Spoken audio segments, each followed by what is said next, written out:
अमरीकी महकमे खारजा का PTI चेयरमैन की गिरफ्तारी के खिलाफ बयान सामने आ गया। वाशिंगटन में प्रेस कॉन्फ्रेंस के दौरान तर्जुमान अमरीकी महकमे खारजा मैथ्यू का कहना था कि हम समझते हैं कि PTI चेयरमैन की गिरफ्तारी पाकिस्तान का दाखिली मामला है। तर्जुमान अमरीकी महकमे खारजा का कहना है कि हम दुनिया भर की तरह पाकिस्तान में भी जमहूरी असूलों, इंसानी हकूक और कानून की हुक्मरानी के एहतराम का मुतालबा करते हैं। उनका मजीद कहना था कि मैं समझता हूँ कि PTI चेयरमैन की इस गिरफ्तारी पर भी हमारा रद्द अमल वही है जो उनकी पिछली गिरफ्तारियों पर था कि ये पाकिस्तान का दाखिली मामला है।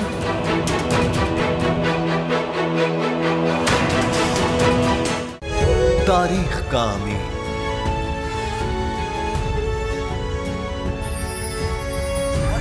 आजादी की अलामत,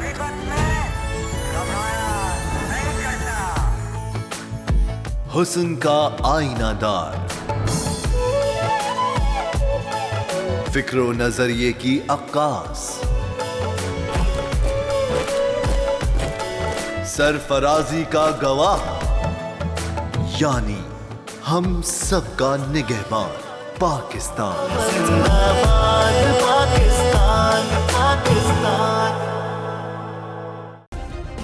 सब्सक्राइब करें और बेल दबाएं ताकि कोई खबर रह न जाए।